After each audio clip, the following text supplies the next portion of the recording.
Good evening, folks, and welcome back to another Monday night live stream. I hope you've all had a very nice weekend, and I hope some of you have had a little bit of time off as well. When I mentioned today in the Facebook group about how is everybody enjoying the nice long weekend, surprising how many people actually still have to go to work. I kind of forget about that, really. You know, not everywhere closes down for bank holiday weekend, does it? But I hope everybody at least had a Sunday off. So I hope everyone's good. What have you been up to? Did you get much gaming in at the weekend? Did you get a chance to do much hobby at the weekend? Or did you just, much like me, did you just kind of kick back and have a bit of a relaxing and family weekend? So, we have quite a few in the chat today. We had a few in the chat quite a bit earlier on as well, which is still showing up on my chat here. So at about 10 to 4 this afternoon, Lehman Russ was in. So if Lehman Russ watches this back, I don't know if he's coming in tonight, but if he watches this back, thank you for coming in and contributing as well. He's made some points about what he thinks about the topic of tonight, which I'll come to. So we'll come back to those comments. We also had the Ultimate Warrior. He was in earlier on as well. So if he watches this back, thank you for coming in and giving us your point as well. I'll come back to those comments. We had Furious George, who called in earlier on as well. He said he came in, gave the video a thumbs up, and then went back to bed for a couple more hours. And then we've got the start of tonight's chat. So Andy Smith, is Andy Smith still around? Good evening, Andy. Hope you've had a good weekend. Stuart Noble was in as well at 8:30. Good evening, Stuart. We then had Al Crabbier as well, snuck in there about 8:45. Good evening, Al. Hal Martin was in 5 minutes before we started there as well. Good evening, Hal. And then Christian, first of all, members in tonight as well. Good evening, Christian. And then Jamie's come in and said, I made a time to get involved because I fear GW will be undefended. I think you might be missing my point, mate. So, I mean, it's obviously a provoking question, and I'll mention what the sort of topic chat tonight is. And it cropped up because of, I'm a member of a WhatsApp group with the Newcastle Warlords. There's two separate groups. One is an EOS group, one's a 40k group, and I kind of, whilst I'm not I don't play the games as much now as I used to, those particular games, I still kind of hover around the groups, and you know they'll tag me in stuff, or we'll get into conversations about plenty of other things as well. But there was a conversation cropped up last night, and I wasn't going to mention who, but because Kyle said, I hope you're going to credit me for it. It was Kyle who mentioned it in the chat, and he felt a little bit kind of burned out a bit at the minute because of AOS, and he said everything was just moving too fast, couldn't keep up. He was getting a bit hacked off with it, and really he was just having a bit of a vent. To be honest, he went today, he went and played more AOS, but he was having a bit of a vent. But it did start a chat in the WhatsApp group, which got a little bit heated, if I'm honest. But I think it was more to do with miscommunication and misunderstanding of text messages. But there was lots of good points on both sides, which is why I thought it would be a good discussion tonight. I've got an opinion, but because I don't play these games, I can have an opinion on it, but it doesn't really affect me. But as an outsider looking in, I guess I can have an opinion. But it might surprise you kind of some of the conversations that went backwards and forwards. So that's what generated tonight's discussion. This is not, and I want to really make this clear, this is not about bashing GW. It's also not about being a fanboy of GW. These kind of chats are good to get an open discussion because we get a real mix of gamers in here. We get some gamers who are really big GW fans and only play GW games. We get some gamers who don't play GW at all. We get some that are very casual players. We get some that are very tournament-focused players. We get some people that just have their one army and that's all they like to play. We get some people who like to buy every new release that comes out. And we also get people from all over the world who see all different kind of metas as well. So I thought it was a really interesting topic just to have a chat through tonight. So yeah, this is not about us giving GW a kicking. It's about a general discussion about the speed and the way codexes and battletomes are released. Some people will be very much for it, some people will be very much against it, and there'll be some kind of in that middle ground. And that's what I want to try and get out tonight, have a bit of a chat about it. But we'll have a bit more catch up with the chat as well, see who else we've got. Robert's just made it in as well. Robert Zung, good evening, Robert. I hope you're well, buddy. Steve Evans has made it as well. Good evening, Steve. Mark's just cropped in there as well. Good evening, Mark. VJ has come in as well. Says, morning, Blue Jerkers. Good morning, VJ. I hope you're well, buddy.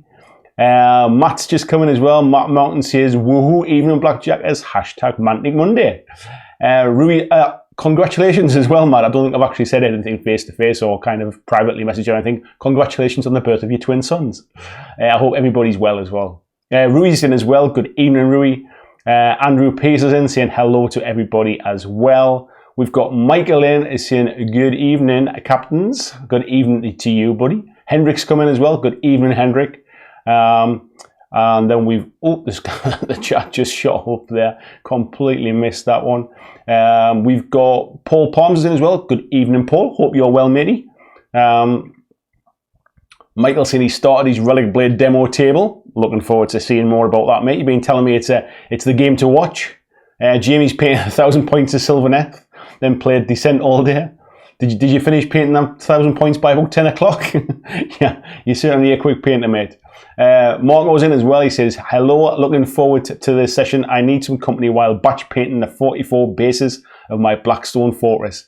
Well, Marco, I hope you managed to crank them all out tonight, buddy. You'll have to tell us by the end of the chat how many you managed to do. VJ says, I wish I got time off, but working in entertainment history, I work when others party. Yes, VJ, unfortunately, that tends to be the case with certain industries, doesn't it? Holiday season is when you get busiest, I guess. Henrik says he's been basically walking dead zombies. Very nice, Henrik. I look forward to seeing those pictures. We've got Mark in as well from Dice Tales. Say hello. Good evening, Mark. Hope you're well, buddy. Skullmunch says, evening, Andy. Evening, BlackJack and evening, members. Good evening, Skullmunch. How are you doing, Sean? Christian said he's been playing D&D for 6 hours on Saturday, but no real hobby this weekend. So then, Christian, as a relative noob to D&D, what kind of character do you play? VJ saying hello to Paul. Oh, the chat keeps... There's so much chat tonight, it keeps jumping ahead, so I can't find where I'm up to. And I'm back again, I'm all right. Christian is saying there to Michael, it's playing the game, not painting and modelling. Definitely, mate. Andy said he's just started Kill Team. He's not doing 40k. Like lots of small teams, I'll repet. Can he, man? Can he? Remind me on, buddy, what are you doing for Kill Team? I'm sure you've told me, but I forgot now. Peter Nicholas says, better late than ever. 9:05 is not late, mate. It's just kind of cruising in. First 5 or 10 minutes is just to let the chat fill up. That's always the case. Darren's in as well. Says, hail and well met, Mucker. Good evening, fella. Hope you're well. Paul says, there's never a dull moment in the game. That's right. Will Colwell's in as well. Good evening, Will. He says, when he was younger and he had more free time, he was so frustrated by how slow the codexes were released. Now that I have less free time and money, I'm frustrated by how quickly the codexes are released. There's something in that as well, because I'll get to it anyway, but remind me on if I forget about it. There's something in the speed of codexes depending upon what kind of player you are, I think. And this is what I mean about how I found the conversation really interesting, because depending upon the kind of gamer you are, I suppose, and where you're coming from, that conversation is very, very different. And that's why I thought it would be a good one for tonight. There's lots of people who have lots of different opinions, and it's not just a case of, oh, they're too fast, right, that's it, next conversation. GW are evil, move on. That's not the point. That's not what I'm trying to do. Let's have a look. Mark saying, hey, fever hell, need to crawl to a dark cave with dice and minis away from the light. I was just talking to Jason yesterday about hay fever, because I think he's starting to suffer a little bit. I never suffered at all when I was a kid, and then from being about 21, probably into my early 30s, I suffered terrible every summer. The hay fever used to kill me. And now it seems to have kind of drifted away. I don't know if it's because I'm more exposed to it now, and maybe my immune system's built up to it, because I kind of, out the back of my house there's kind of fields and stuff, so there's quite a lot of grass and that like all the year round now. But yeah, I still get a bit of a tickle. I get that kind of like that dry feeling in the back of my throat, up my nose gets a little bit bad, but my eyes don't stream so much in that now. So I feel your pain, mate. I feel your pain. Christian said he's a Dragonborn Paladin. Dragonborn Paladin. I'm trying to be intelligent now and tell you exactly what I know about that, but I assume that means a paladin is that kind of magic stuff? You're kind of half dragon. Is that what it is? Vijay says the change in GW's output and customer relationship has been the key. Managing expectations and finding a balance is going to be important. Yeah, there's a real balance in that one. And we'll definitely come on to that one. Remind me about that, because there's something in the way their release schedule is changed with their recent success that I think is almost kind of generating that kind of thinking. And I think also the way they interact with the community more now is almost a blessing and a curse as well. It's one of those things that we've talked about before on these Monday Night Lives, is almost GW can't do right for doing wrong sometimes. When they kind of they swing the barometer the other way from kind of not interacting with the community to kind of being all encompassing and talking about loads of stuff and telling about everything that's coming out, and then they end up doing that wrong kind of thing in some people's eyes. We got John Whitesnake says, hello, smoking a good cigar and watching your beautiful face. Hello, John. How are you doing, mate? I was smoking a beautiful cigar last night as well. That was me and the family stayed at my friend Jason's house. We kind of had a bit of a sort of day out in the sunshine, and I'll come on to the day in the sunshine in a second, because I did promise I would talk about something. And we ended up just kind of having a few drinks and staying over because it was such beautiful weather here in the northeast of England. Me and Jason sat outside and had a cigar and a whiskey and kind of put the world to rights at the end of the night. So yeah, it was very nice, thanks. Andy said his kill team's the 6 Primaris from First Strike. I feel like I've seen those pictures, Andy. I'm not sure if I have or not. Paul said he tried to do a bit of painting on his Gene Stealer cult this weekend, but rubbish light at his girlfriend, so chickened out. Should have been sitting outside, buddy. The light's been fantastic. It's been a bit too bright, if I'm honest. Michael says he's been reading the Tales from the Loop. And it came from the Flood RPGs, 80s style sci-fi fantasy, bloody fantastic. Sounds interesting, mate. Paul says, luckily he's going back home tomorrow, but don't tell her. We've got Lee in as well there, scouting the web. Good evening, Lee. Lee was one of the people that was chatting in the WhatsApp group that I mentioned before. And I think Lee's probably going to be watching with interest to see where this conversation goes tonight. But yeah, I definitely value your opinion, Lee. You made some really good points last night, and I could see some really good points on kind of all sides of the conversation. So that's why I thought it would be a good topic to talk about. Douglas is in as well. Did I miss you completely, Douglas, before? I apologise if I did. Good evening, buddy. How are you doing? He says his D&D group just finished Waterdeep. He was a Warlock Shapeshifter. We rolled up the Warhammer Fantasy RP 4th edition characters. What a great system. Nice one, buddy. Was this the one where you were just kind of rolling about complete chaos? That was right, wasn't it? Christian said he doesn't play 40k AOS, but the only issue he has is if the rules editing are poorly done. In his opinion, the books are worth it for the lore and art alone. That's another thing as well. And there was a comment I saw. I'll mention it now and I'll bring it up again later, but it's just in case it skips my mind because I've not had a chance to write any notes today. But I saw a comment on the Warhammer community site. So that obviously the new White Dwarf's coming out soon. And in the new White Dwarf, I'm trying to remember what it is. There's a faction that has some rules in there. Maybe Emperor's Children, is it, or something like that? I forget now. But there's a kind of like a sub faction has some rules in the new White Dwarf, and there was a lot of people kind of kicking off and complaining, as people do, saying, "Oh, so now the rules are spread out across another book, and I've got to buy this and I've got to buy that, and it's all over the place." And GWs, and then some other people were saying, I don't buy White Dwarf anymore now because you've spread it really thin. There's a tiny bit about 40k, there's a tiny bit about AOS, there's a tiny bit about Blood Bowl, there's a tiny bit about Necromunda and Middle-earth. And basically there's not, if you only play 40k or you only play AOS, for example, there's not enough in White Dwarf for you. And one of the things that the White Dwarf community people said, or the Warhammer community people had said, was the one thing they get asked the most for in White Dwarf is kind of special rules or special kind of scenarios and things like that. That is by far the thing. Yunari, that's the one I've just seen it there, mate. That's the thing that they get asked for the most. And what was the other thing as well? And they said that if you want lore and kind of if you want more background or more detail about your game, that's why you should buy the books and the codexes. So it's quite interesting. They were kind of pointing people back away from White Dwarf into the books if you want more detail, and that White Dwarf is almost that kind of new information, little quirky rules and things. Quite interesting. Where are we up to? Andy says, what's everyone think of Kill Team Arena? I've had a few games of it now, mate. and I quite like it. Downsides are it's not as aesthetically pleasing as standard Kill Team. Upsides are the rules are a lot cleaner and it plays a lot faster for me personally, I think. Stuart Noble says to Andy, he played with us against Death Guard. I cried a lot, got destroyed. Disgusting resilience. Yes, disgusting resilience, you're not wrong. Tony said, evening all, still wrestling with my 3D printer, so we'll mainly be listening and swearing a lot. Yeah, keep it down, mate, keep it down. Paul says he's in Spain. It's been raining in Grey all week. I did, sorry, buddy. I did see somebody saying they'd gone to Benidorm for a bit of sunshine this weekend and it rained all weekend.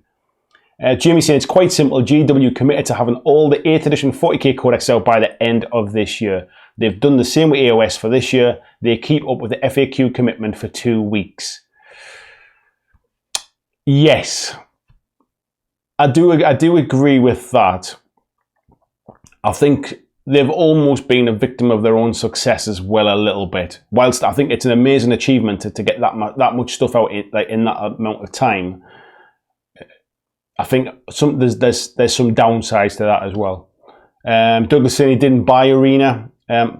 You don't hear a lot about Arena at the minute. I feel like it's kind of gone quite quiet, but it could be just in that like kind of online little bubble that I'm in, really. Hal said he's played the Lord of the Rings Journey to Middle-earth over and over and over. Sounds like he's enjoying it. Jamie saying AOS is becoming a much more tournament-focused game and GW keeping the rules fresh and the meta fluid by pushing new books out. Yes. I definitely feel AOS is definitely becoming more tournament-focused, and I think that is potentially part of the reason why you've got a real split when it comes to this kind of conversation. I think initially AOS, whilst there was a tournament scene around it, it was still generally, I wouldn't say it was kind of casual, but it was a bit more fluffy, I think. It's been kind of tweaked, and then I think with AOS 2 coming out, the Solar Wars set, I think it definitely ended up becoming a lot more tournament focused. And certainly from my local group, one of the reasons I drifted away from it is I think the local group is very tournament focused. Even if they might not think it themselves, but they definitely keep up with the meta. A lot of them go to a lot of tournaments, so that influences the lists they play. It influences the lists that other people play around them, and there are just some armies or just some factions that you're just never going to win with, and it's not much fun pushing your models around knowing you've lost before you start. So if you're not keeping up with the meta, especially in a game that's becoming very tournament focused, and you're playing with a group that's very tournament focused, you can get lost quite quickly. You can be kind of on the back foot from the day one, really. We've got Foul Mood Central. Good evening, Foul Mood. How you doing, buddy? And Hal says, good day, Andy. Hope all is well. All's very well. Thank you very much. I've still got to try and keep up with this chat. We definitely have quite a few people in tonight. How are we doing for numbers anyway? 46 people we've got in tonight. No wonder I kind of keep up. Yeah, everyone's saying Yunari. Foul Mood is saying 3 model faction.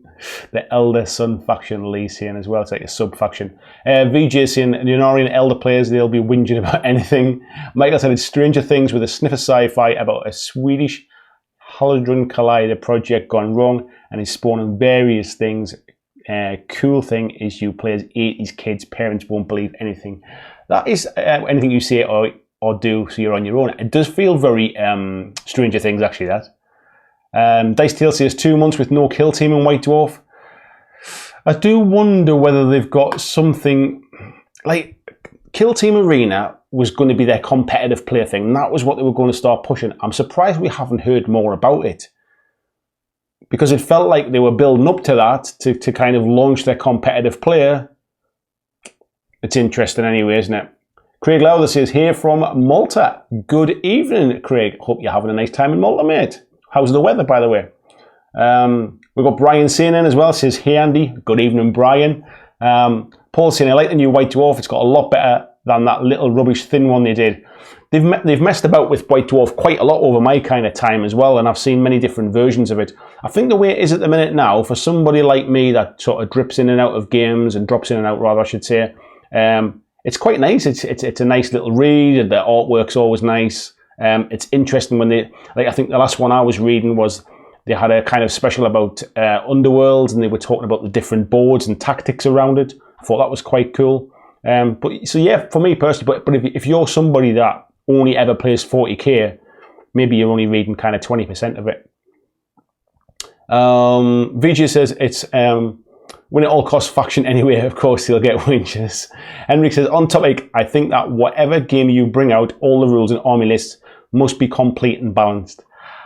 I think you will never get a completely balanced game, and I think that part of the reason is, why would you? Why would you really want to balance it? What makes, from a purely, and this might sound really kind of cynical, but from a purely business point of view,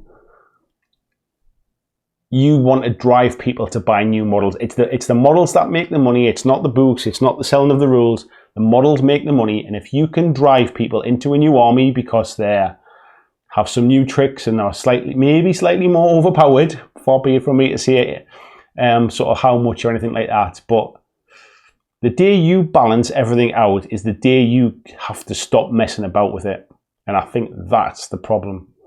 Henrik is saying you can make an update book like every year or two, then everybody wants balanced. Why is it okay to update one army at a time?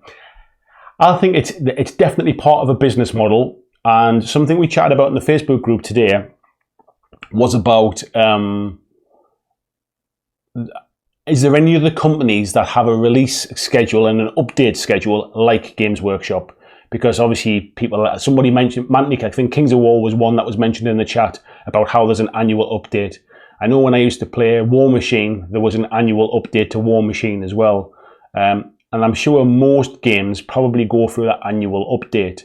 Is there anybody else that does sort of piecemeal updates the way GW do? Is it purely because they have so many staff that can afford to do that and everybody else are relatively small, so they do that annual kind of rotation? Games like Guild Ball have a bit of an annual update, or they'll do sort of FAQs within certain periods of time. VJ Sin Yunori equals Elder Soup with OP special rules. Lee says he stopped buying White Dwarf last year, resubscribed this year. I think it's the best it's been in a long time. I think it has a lot of things worth paying for.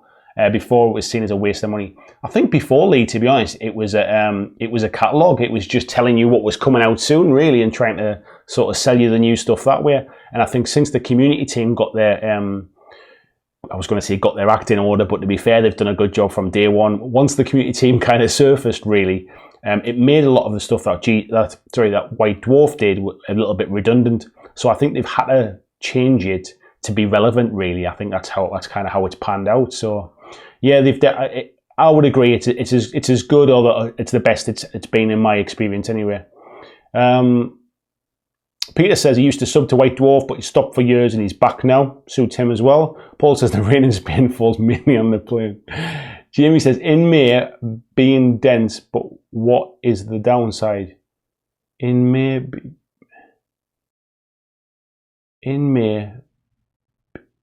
have I missed what you've said there, mate? Do you want to, I don't know if what is the downside? Oh, I might say I may be being dense. What's the downside to too fast of a release schedule? So I'll kind of get onto some of the points. So some of the things that cropped up in the conversation was, if you're trying to build an army list and the meta around you changes faster than you can adapt your army, then there's this feeling that you're just always on the back foot and you can never really catch up. You never feel like you're competing because you purely just you can't get the grips with it all. So I'll talk about kind of the downsides of too fast a release schedule first, and try and balance it out with some of the pros of it as well. So some of the stuff was about you physically just can't keep up with it. If you're somebody that's new trying to get into the game, it moves so fast that actually it's very difficult to get a foothold in it. If you go back to how AOS kind of started off with those free rules and the kind of the 8 pages at the start kind of thing, and then your army books had little bits of extra stuff in, it's and this is not necessarily me talking, these are some of the comments I've seen, it's moved a lot away from that. So you went from things like Sylvaneth had the Wild Woods. Now it's how everybody has kind of terrain features. There's so many extra bits of rules laid on. There's so many rules specific to armies that completely break core rules within the game. So there's a lot of conflict and stuff. And there was another couple of points as well that I think are really key. Somebody had said, and this one actually really struck a chord with me, was because one of the other sides of the argument was, if you only have your army, why does it bother you that there's a fast release schedule for everybody else? You're not buying that anyway, so don't worry about it. And I completely get that. If you just play Sylvaneth, for example, you'll have been hanging around waiting for Sylvaneth releases, thinking, oh God, more Primaris stuff, more Death Guard stuff. Then we're seeing Slaanesh come round again. Where's all the Sylvaneth stuff? As an example. So I completely get that. And if you're just playing that one army, you don't have to worry about anything else. But then one of the comments was, if you were playing a board game and every time you played somebody, they had their own set of rules that had changed since the last time you played it, how frustrating would that be? And that kind of set a little kind of cog in my head, actually. I'd never really thought about it like that, because I used to think of it as, well, if you just play your army, what does it matter? If you're playing casually, what does it matter if everybody else around you is constantly changing? But it was just that, it was that kind of comparison to, it's like playing a board game, and every time you turn up to play, your opponent's got a new set of rules that you've never heard of, and it completely changes the game, and it completely sort of devalues what strategy you've put together, kind of thing. So in order to be good at the game, and especially if you're a tournament player, you have to keep up with all of those changes. And then that's the point when actually the releases are too fast to keep up with all of the changes. I'm not suggesting you buy everything, and I'm not suggesting that, even from a financial point of view, it might make no difference that they're coming out fast because you're not buying them. But you need to be able to keep up with the rules. One of the other comments as well was about it's such a fast moving thing that a codex comes out or a Battletome comes out, people go out, they buy their new armies on kind of pre-order, they all get their new stuff, and then 2 weeks later there's an FAQ comes out, and it can sometimes, and it has in the past, it's almost invalidated some of the armies that people have bought for, like, with their pre-orders, kind of thing. So it was, I found it interesting from that side of things, that there's a lot of reasons why things moving too fast and not giving people a chance to get a foothold in the game can end up just burning people out and getting them away from it. The flip side of that is if you're somebody that absolutely loves the game, it's the one game you play, you don't care about any other games, more stuff just keeps the game fresh. It stops it becoming stale. It stops them overpowered armies just crushing for 12 months. It stops people, because there's so many armies in the game, you need to get round them quickly, because otherwise people will wait. And this has happened in previous, like in years gone by, people have waited years for codexes to come out, or waited years for Battletomes to come out. Think of things like Orcs in 40k. When was the last time they had a codex? Rather than other than the recent one. So there's a lot of kind of churn really to get through to make sure everybody gets the right stuff. I'm seeing some of the kind of comments flying by. One that's just caught my eye there was from Jamie saying, I may be being dense, but if you're a tournament player, you make the commitment to be on top. I think the problem with that, Jamie, is that not everybody who plays in tournaments can be a top player, and not everybody that plays in tournaments has the time to keep on top of everything else. And I think the more a game goes to only tournament focusing, that's the point when I think some people burn out by trying to keep up with it. They either can't afford to buy all the new rule books and keep on top of them, or they don't have the interest to keep on top of all of those different rules. For some people, that is the whole point of playing the game. That's exactly why they get into this, because it moves fast, because it's like, it's trying to unlock that puzzle, it's trying to find the little back route through, it's trying to find those little kind of loopholes that nobody else has seen and spring in that trap. So I personally, I don't really think I come down on any one side of it. I just feel that it's really interesting that there are such kind of almost polar opposite sides to it. And some of it, I think, is largely driven by how you play the game. And I think potentially the more, certainly from an AOS point of view, the more AOS goes towards much more tournament focused, the more I think we might start to see those sort of fractions within the game as well, within the game's community. So I'll take a bit of a break there, and I'll catch up on some of this chat here as well. VG is saying there, chat's just jumping around all over. Where were we? I'll jump in somewhere. At least interesting about the Hateful White Dwarf. Fair enough, it's a pain to pull out more rules and feel if you don't buy it, you're missing out, but it's worth buying now, and the articles are great. I think it was purely just, so some people were generally just saying that they hated the fact that things were spread over too many things, and that they had to try and, how was it worded again? I think it was just the fact that there was too many things scattered about, and it's quite easy to miss something, I suppose. But then that's part of keeping up with the game, I guess. Jamie's saying, honestly, you can't say this is a bad thing. If you're a casual open narrative player, it doesn't matter to have the newest, latest, best. I think the problem, Jamie, is I think you've got these casual players who just play casually, and this does not affect them in the slightest. You're completely right. It doesn't affect them in the slightest. Then you've got these kind of tournament players who are falling into a bit of a funny situation where they either really want this and they're chasing it, and that's exactly what they want, or they may be kind of mid-table to lower table tournament players, and they're getting a little bit hacked off. They're already playing catch up, and the game just keeps moving further away from them every time they try and learn a bit more. Every time they learn something, 10 more things come out. So I can see that point of view as well. Then there's a group kind of in the middle who are people who like to play quite casually and might just play at a local club, but they play with people who are very tournament focused as well, or are more competitive, should we say, or put more time and effort into kind of learning all the new rules. So I think at the casual end, if it's just two guys in a garage somewhere throwing dice, you can forget everything else. It makes no difference. They probably don't keep up with the FAQs. They probably don't keep up with the new releases. They're just having fun playing kind of Garage Hammer. I think it's from that point up over where the crowd starts to kind of mix is where I think you start to get maybe some friction a little bit, I think.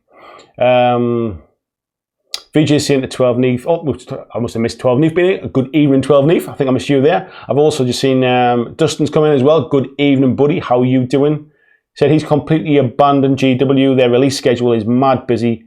Their lore is only good if you're into edgelords. Their models all look the same since they changed the plastic Skaven before AOS. And Jamie saying they're not quite true. There's a lag of 6 months between a book release and a meta change.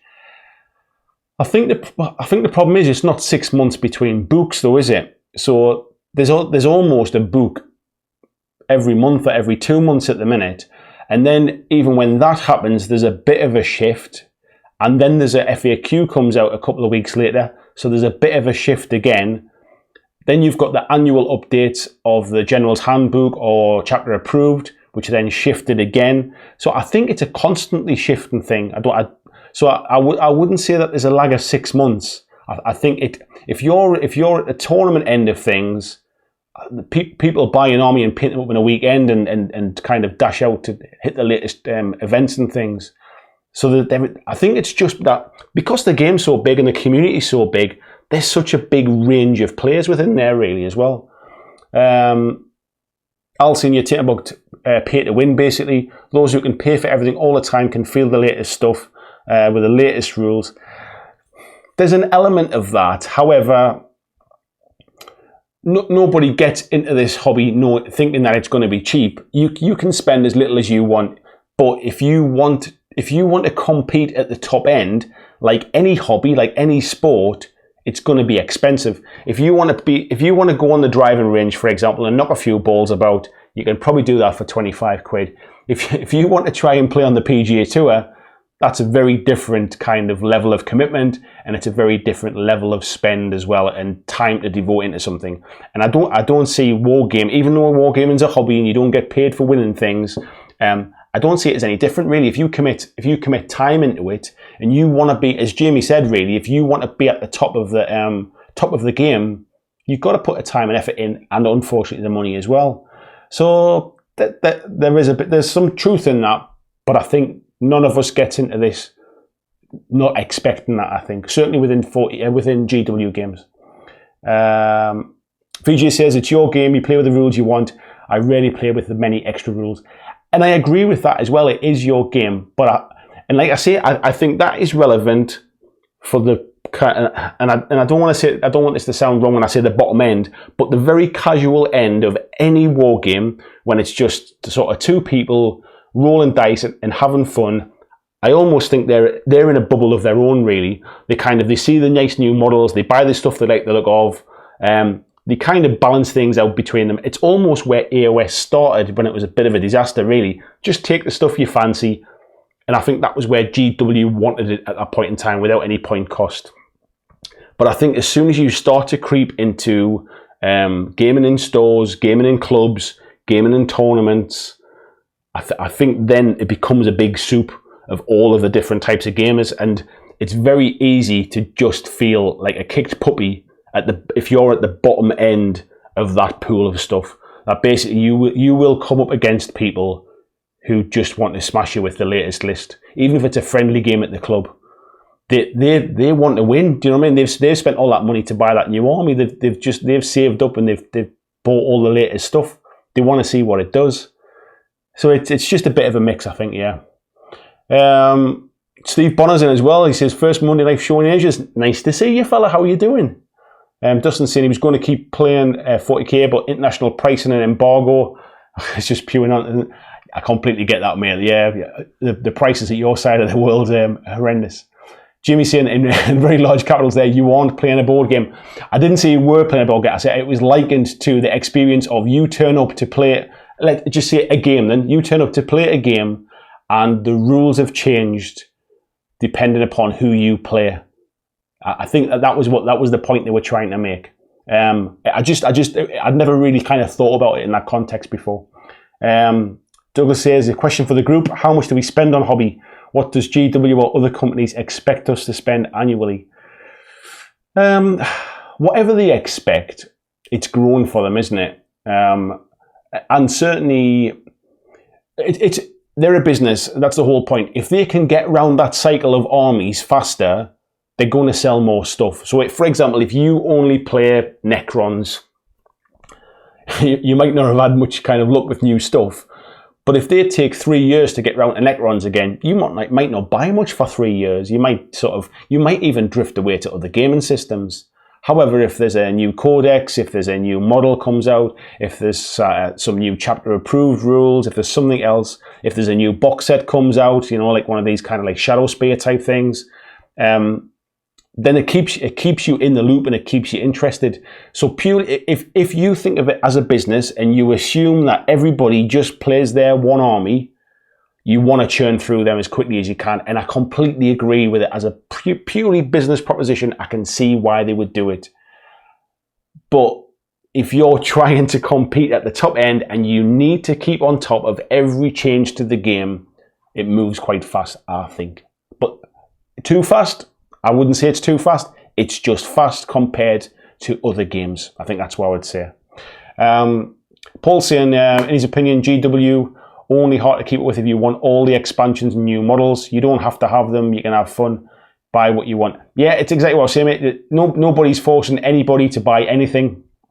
I just think it depends upon who you're playing with and how much you want to be able to at least feel like you're in with a shout and not feel like you're getting sort of kicked every time you play. Phil's in as well. Good evening, Phil Wilkinson. How you doing, buddy? Throat Saw's in as well. Good evening, Throat Saw. He says, you do have to know other people's rules. I seem to have big misunderstandings of rules which are game breaking. I think, and then he says, and FAQ equals errata. FAQs and erratas, I completely agree as well. I could be cynical and say that those books come out intentionally with some broken combinations in to sell models, and then the FAQs come out a few weeks later to fix them and try and bring them back in line again. That would be very cynical. However, it's a business model that would certainly generate a way to sell particular models. If that's what they do, I couldn't say. I have no idea, but it's possible. But one thing you're saying as well is about you have to know other people's rules. If you're playing at a kind of certainly a tournament level, you have to know people's rules to make sure that they're not taking the mick, basically, to make sure that they're not just pulling the wool over your eyes. If they say, oh, this one basically get auto hits, you know, it doesn't matter what I roll, this model is auto hits. If you don't know their rules, you then have to question them, and you've got to then say, well, can you show me in the rules where it says that, please? There's almost an onus upon you playing at tournament level to know what everything does and to not slow the game down by asking lots of questions. VJ saying strategy, what's that? You mean people actually plan what they're going to do before they play? Some people do if they want to win, that's for sure. Foul Mood saying some factions in AOS started out bad. These second season Battletomes are much needed. And there's an element of that as well, though, isn't there? That basically they either weren't right when they first came out, or other things have come in which have almost devalued it, which means it needs a second time around as well. Where we got here?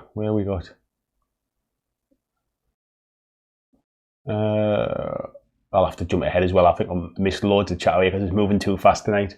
Foul Mood saying to Brian saying there as well, digital format should be free and updated regularly for a player. A lot of companies do. GW don't. It's hard, really, isn't it? Throatsaw saying, does 40k feel like a beta test to anyone? I don't see how it's changed, if I'm honest, Throatsaw. I think this has always kind of been their way. They've always released codexes. They've always sort of... I think the pace is sort of speeded up a little bit. They're definitely releasing stuff faster.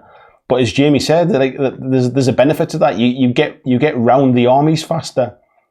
There's pros and cons to this, which is exactly why I wanted to have this discussion, really, to get lots of different people's views. There's some real sort of positives to it as well. As a company, GW are absolutely sort of, they're smashing it when it comes to the physical amount of stuff they can get through, especially when you think they're planning so far ahead. The stuff they're working on now, we won't see for 2 to 3 years. So it's quite impressive how they can cycle through this stuff so fast, and obviously being in control of their own production helps as well. But I would not knock them for this. It's their business model. It's one of the things, if you don't like it and you don't enjoy it, you don't have to play it. You don't have to play.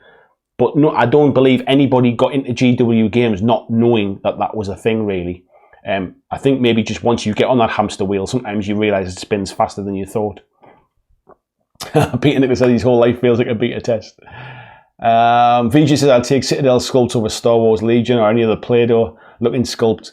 Yeah, I mean, I wouldn't disagree. I said kind of at Christmas when I had my kind of little awards thing, Games Workshop models are by far the best. Flying Mammal says, go and play mini golf. Mini crazy golf, it's much cheaper. Good evening, Flying Mammal, by the way, as well. I must have missed you within all of the different chats tonight. Paul says he's had to put his pro golf career on hold since he started wargaming. He got no money left. Different Gear says, does anyone know any good sites where you can download Codex for free? Please do not link it in the chat here. It's illegal. It's copyrighted. They're out there, but I'm not endorsing it whatsoever. Andy says, to be honest, he's not worried about winning, just likes having a go. Yeah, that's kind of me as well, mate. That's why I don't get kind of bogged down these days. My tournament days are behind me now. I was a kind of a tournament player when I come to War Machine, and that was a really hard learning curve, but at least things didn't change too fast. You had an annual steamroller basically where points costs got adjusted and new models came in and out and stuff. I felt like I could keep on top of that one, but yeah, that was a tough one.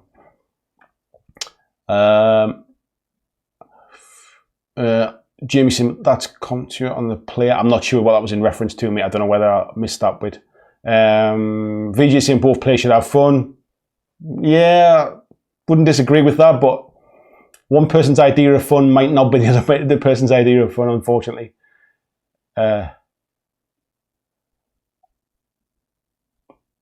Let's have a look. Steve's saying he lists normally anti-meta where hordes are king and wait to firepower remove anything.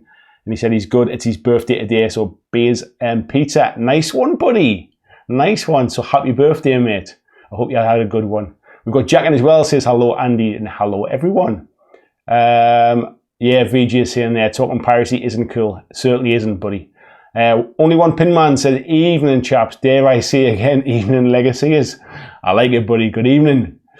Adam saying, good morning, Andy. And you remember? Good evening. Oh, good morning, Adam. How are you doing, fella? How's the weather down under? Jimmy says, however, I'm going to the second team event at Warhammer World in May with my tournament list, which is brand new and built for this tournament season. This year, I'm playing 2 or 3 games a week with it as I want to do well. And that's the way to do it, mate. I mean, you certainly seem to manage to kind of keep up with the shifting meta and the new armies, and you enjoy it as well. And I'm not knocking it at all. And this is my point really about a discussion tonight. It's not about bashing GW. It's not about saying that anybody that thinks that it's a good thing's wrong. I was just really fascinated by the different sides of the conversation and the different types of gamers and the correlation between some of those opinions, I think. I hope you do well as well, buddy. Best of luck. What is the silver F that you've just painted up? Is that what you did say silver F, didn't you? Is that what you've painted up? Is that your tournament army for this year? Jack said he's not paid 40k since 6th. There's a case of way too much in the power creep, really just sticking to Shadespire for now. Yeah, and I think it. So as an example then, Jack, who do you play with? Do you play with a group of people who kind of like chase the meta and try and keep up with it? Is there just you and a buddy in a garage somewhere kind of rolling dice? If I'm trying to understand whether people kind of get caught up in the internet hype around everything moves too fast, this is a disgrace, when actually in reality it doesn't really affect it probably doesn't affect the vast majority of people. I think the vast majority of people are probably kind of bedroom gamers. They're kind of in garages, they're visiting mates. They're probably not on YouTube. They're probably not looking on Facebook kind of thing. They're in their own little gaming groups, in their own little kind of social metas. And they're just, very casually just having fun and playing the games. I think that is a huge portion of the player base. But I think they're also the silent majority. What causes the internet rage and the kind of the gnashing of teeth is because the people that are involved around kind of watching YouTube, making YouTube stuff, I think Facebook, Twitter, that kind of stuff. I think they're a smaller group, but they're a very vocal group, and I think that can lead us to think that there's big problems when actually there is no big problems. GW are making millions of pounds. Their shares are going through the roof. It's never been in a better place than it is now from a financial point of view, which suggests the customers are not annoyed by what they're doing. So this is why I think it's interesting to try and understand it a little bit. Where we got here? We've got Tyler Cuffin in as well. Good evening, Tyler. How are you doing? He said he's not come across much Underworld's power creep, but then again, I tend to stick my own gaming group. I think the problem with Underworld, and it's not so much power creep, it's probably, I think it's not necessarily power creep because they don't errata the cards the way they maybe errata sort of the way they do with codexes and stuff. And I think the rules are relatively more streamlined or more straightforward. It's more to do with kind of wording and clarifications, isn't it really? But I think it's just sometimes it's bloat. It's the amount of cards there is to choose from now. It makes it hard to compete at the top end. However, that doesn't mean you can't have fun sort of just playing kind of pick-up games as well. He says you probably should try a few clubs. After all, there's a good few in the Northeast. I didn't realise you're in the Northeast, buddy, so nice to have you in the chat tonight as well. Everyone's saying hello and happy birthday as well. Stephen as well. Got Joel Wrigley in. Good evening, Joel. How are you doing, fella? Andy said, "I ask again, why are people offended by the title board game?"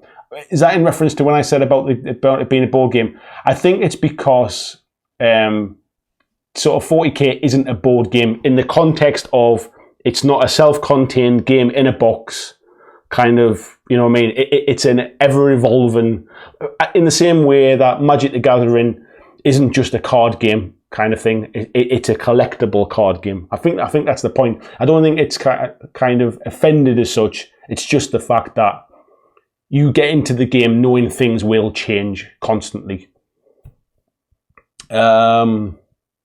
VJ saying, I think this idea that the mini design team led the development cycle that they keep talking about is rubbish, just from a release schedule perspective, that their releases would be all over the place. I'm not sure I agree. I disagree with that, mate. To be honest, I'd have to give that one some thought. Marco says, do you think that the fast release schedule is due to competition of new upcoming games manufacturers that create hype in Kickstarter? Are the audience quite different? I think Kickstarter, I made a video about this a little while ago. I think Kickstarter has definitely give GW a bit of a kick to increase their release schedule. What they're trying to do is to make sure that there's so much stuff available that no matter what GW game you play, there's always something new to buy. And that is to the very casual player as well. So it goes back to what I said before about if you're an Orc player, when was the last time something new came out for Orcs prior to Speed Freaks? Like, how many Orc players just got absolutely sick of hanging around, hadn't spent any money in ages because there was nothing new to buy, and maybe drifted away to other games. So I think with the proliferation of the amount of new games, the amount of new alternatives now, I'm not saying they're as good as, I'm not saying that the miniatures are as good as, but if you're feeling a little bit burned out by the fact that your army's not getting any love, maybe you drift off and you go and play something else for a while and wait until something new comes out. So I think what they're doing is they're going through that cycle as fast as they can to make sure more people stay within the kind of GW gaming circle.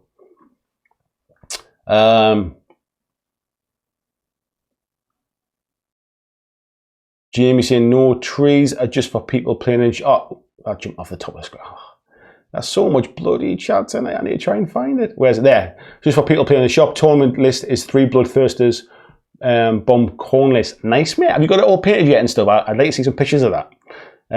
I'd like to see some... Actually, did I just see some pictures of your Sylvaneth stuff as well? I always fancied a Sylvaneth army when I was playing AOS. That was always my choice between... My choice in my first army was, do I go Beast Claw for the low model count, or do I go Sylvaneth because I like the look of them? And I ended up going Beast Claw at a time. But yeah, I always liked the Sylvaneth models. Isn't the latest Underworlds release, is that a Sylvaneth Underworlds team?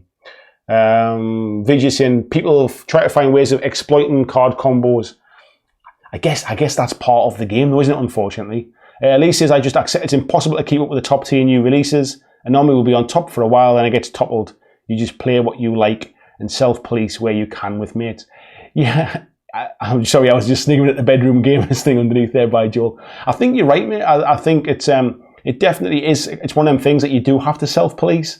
But I think if you are... So, I mean, my experience I'm talking about most recently is obviously with Newcastle Warlords. And it's a very competitive set of guys, really. They go through a lot of armies. They chase the new lists. They chase the new armies. And that, as somebody very casually who just really wanted to have one army to play and just kind of roll some dice, I just got to a point where I felt it didn't really matter what I did. I turned up and I just get my butt kicked, really. I wasn't prepared, because I like to play lots of games. I wasn't prepared to spend the time and the effort kind of getting good at AOS. So that was what kind of drifted me out of it, if I'm honest. Paul says, I think to complain that a company who makes things you like is putting out too much stuff is a bit crazy. I think it's... I don't think it's crazy, Paul. I think it's more to do with the fact that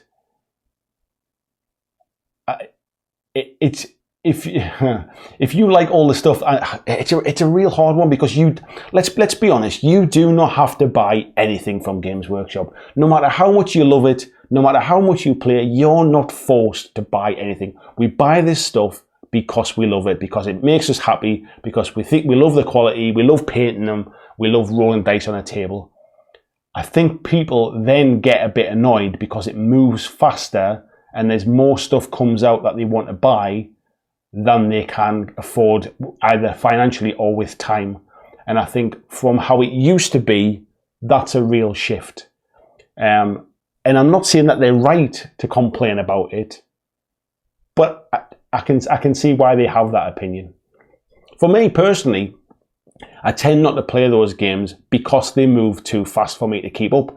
I'm not going to rant about it. I'm not going to kind of like, sort of go off the deep end about it. But I can see why, for me personally, and the kind of gamer I am and the style of games that I like to play, maybe they're not the games for me at this point in time anyway. Douglas said he owned 350 board games, not including RPGs, in Kill Team and Shadespire, Vanguard and Frostgrave, all over the place. Shouldn't be anyone using board game as a derogatory term. I don't think Jamie was certainly saying it as a derogatory term. I think it was just a case of that 40k is certainly not a board game, and board games in general are certainly not war games to the scale of sort of constantly buying new models and new armies and everything else. I don't think it was meant to be derogatory. I think it was meant just to be separating, I think. Brian said, I came back to 40k after being out since 5th edition. These Black Templars aren't in a good place right now. I'm a melee army without the ability to smash in melee. Yeah, and I guess that's what happens really. It comes full cycle. They'll probably come back into vogue at some point, but by that point you might have gone off and started a new army and chased something else and maybe sold that army to fund the new one.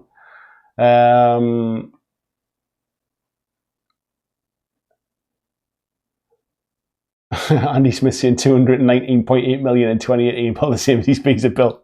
So you're funding it alone then. Lee said, if you go to tournaments, expect hard lists out there and pay to win group ready for you to rise above it. Set your own expectations before the event. If you don't like it, don't do tournaments. I completely agree with that, Lee.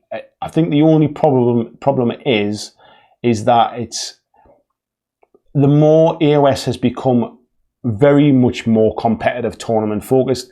The people that used to like going to tournaments for a fun weekend, and the kind of people like we would go and say, if I win 2 out of 5, that's been a decent weekend. I've enjoyed that. But then when these people pay money to go to tournaments and basically get their arse handed to them, like 5 games in a row because they haven't kept up with the meta, I can see why people would drift away from the game, not just stop going to tournaments. Because if they enjoy the tournament, sort of the social side of the tournament scene, but they're not getting the enjoyment from the game, they'll drift to a different game and they'll go and find a tournament scene elsewhere. And this is kind of what I'm trying to get at about can this... It doesn't bother the vast majority of people who are casual gamers. It doesn't bother the people at the top end who are really kind of tournament focused. There's a slug of people in the middle who will eventually probably get a bit burned out, a little bit like Kyle's kind of like rant last night. Get to that point where it becomes frustrating, I think, and that might be a tiny proportion of the marketplace, but it doesn't. It's never good to see anybody kind of rage quitting the game, is it? Paul saying, can we not knock Underworlds, please? It's the only game I've learned how to play so far. Nobody's knocking at me, I don't think. I think it's another one of them things where there's a tournament focus at one end of it as well. Like most GW games, really, with maybe Necromunda as the exception, I think. But most GW games have that very uber competitive top end. Tyler said he's good. He's over at Gateshead for his sins. Not too far away, mate. I'm just in Newcastle, so. Lisa, and funny thing, I genuinely think a lot of the complaints come from a worry or what-if point of view and are not realistically affected by this in their own bubble. There is an element of what-if, but if that's what's in somebody's head, does it make it wrong? Like, at the end of the day, we do this for fun, and if it ceases to become fun, then their point of view is valid, isn't it? If they're not having fun for whatever that reason is, even if they're not having fun for something that hasn't happened yet, they're still not having fun, so I guess it's still relevant, isn't it?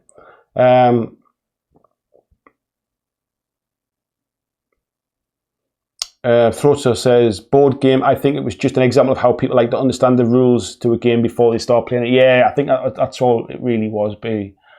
Wow, we're still flying through nice and fast here. Where are we at?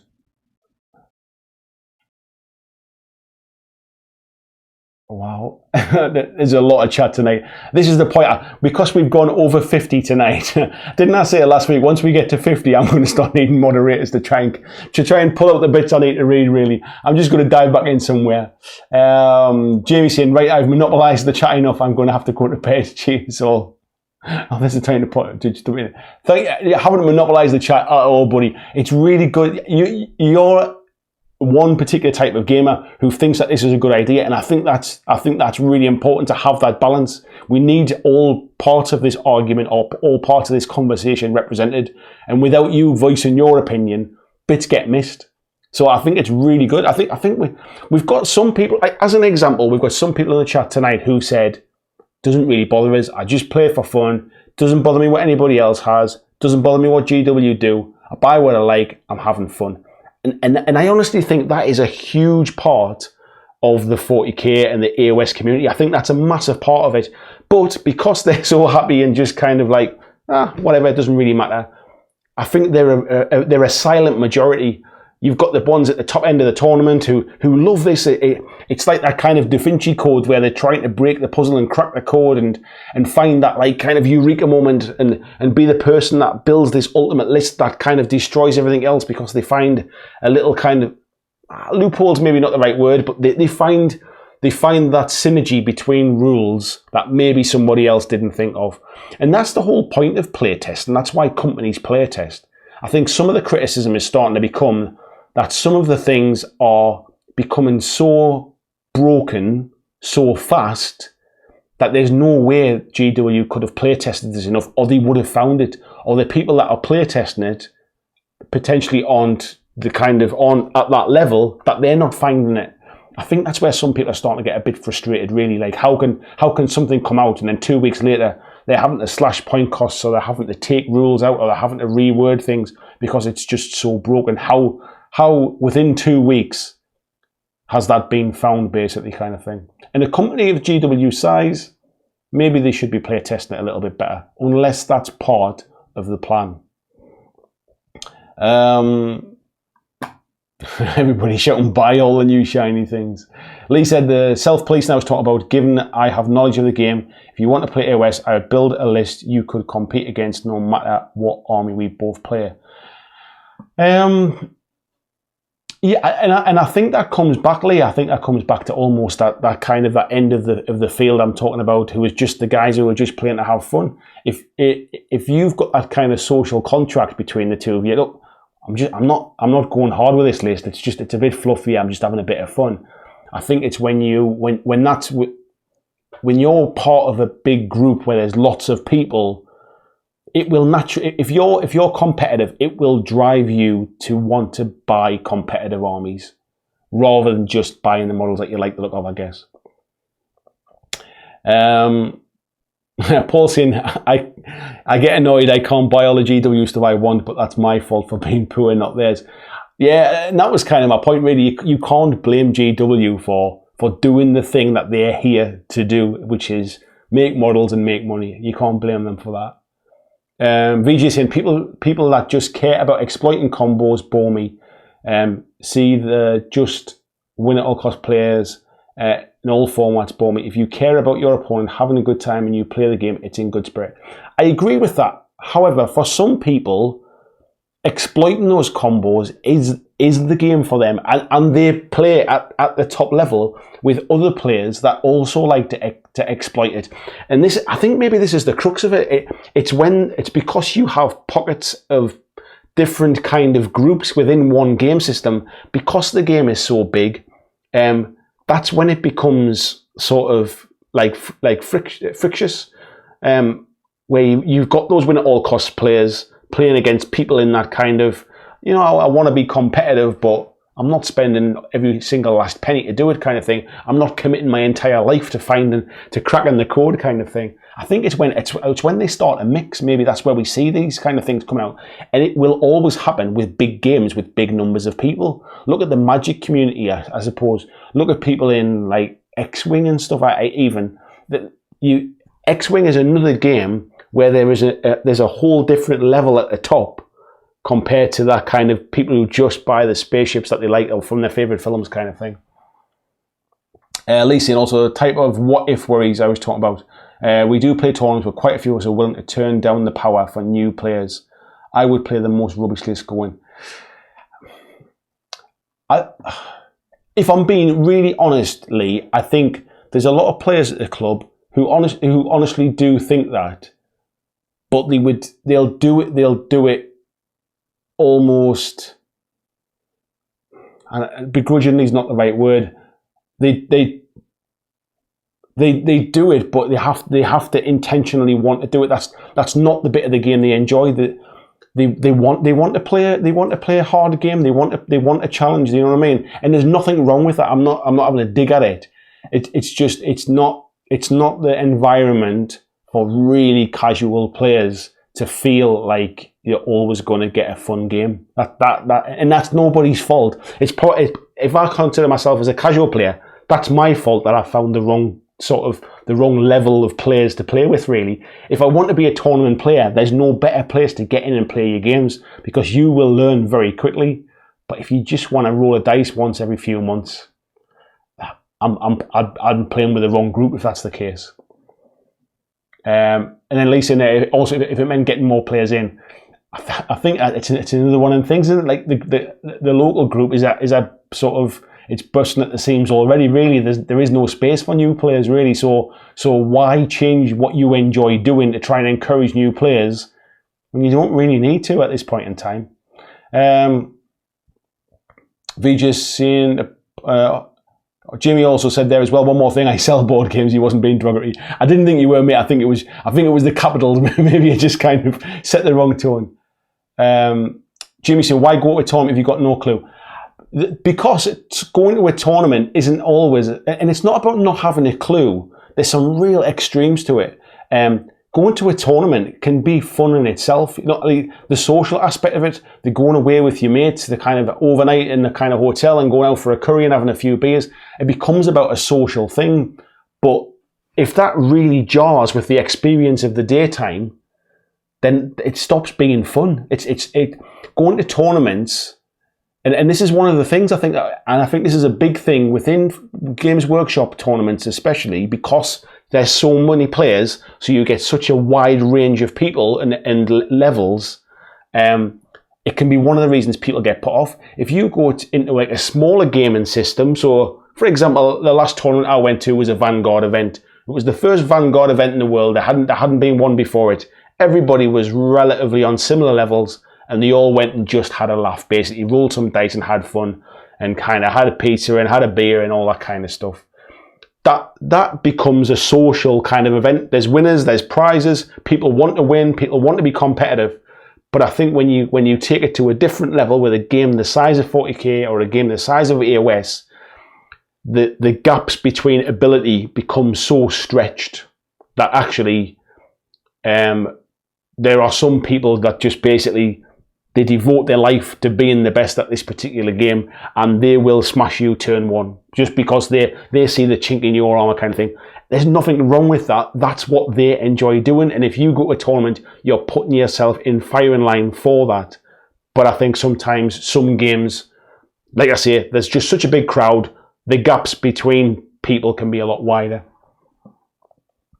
Tyler's mentioning there as well, it's good to see Underworld's ban and restrict stuff there for contest level. Yeah, I think it's good that they keep on top of that game anyway, and not just like kind of leave it to go out of control. Definitely.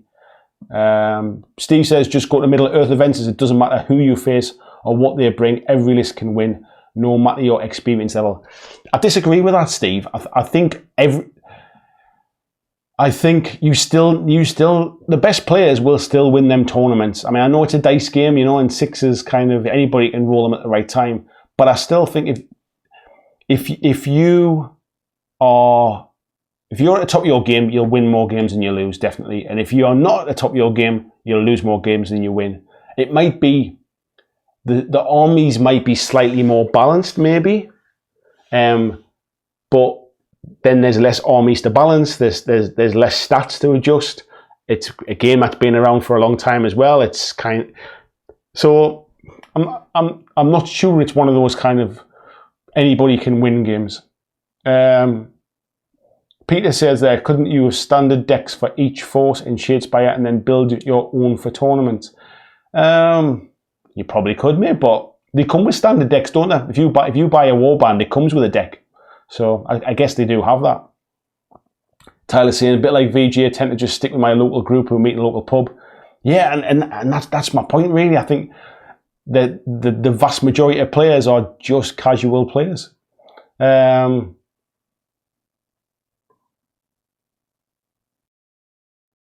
We've got Spectre as well. Didn't see you in there earlier on, buddy. Nice to see you, mate.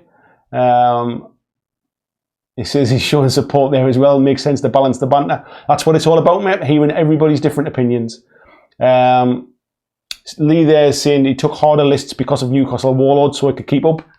Kind of my point, mate. I think you see where I'm coming from, really.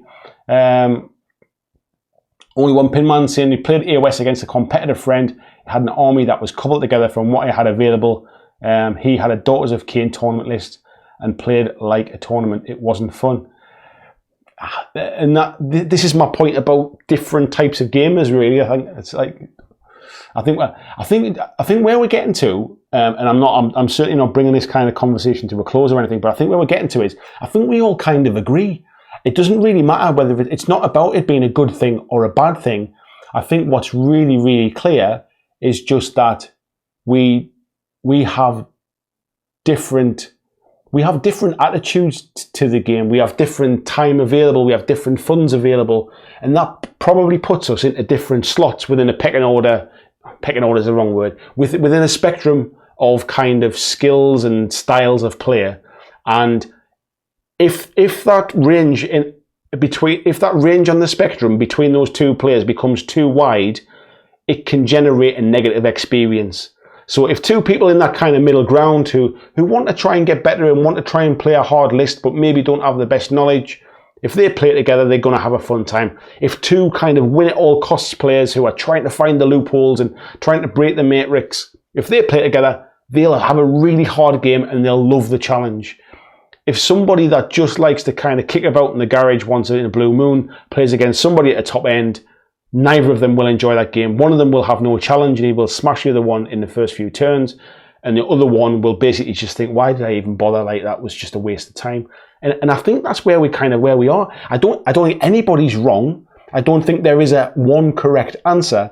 I think where we're basically at is that it's just because the game is so big, because the audience for Games Workshop's games are so big, there's such a wide spectrum.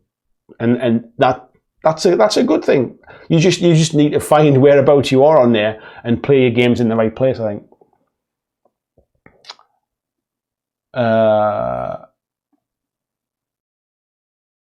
Lisa and I hate the game at the top end, but do it to keep up with others. Prefer laid back games that last, that's just jumped off the top of my screen, that last 5 turns. Can't speak for others. But you in order to get games, you adjust your play style to keep up.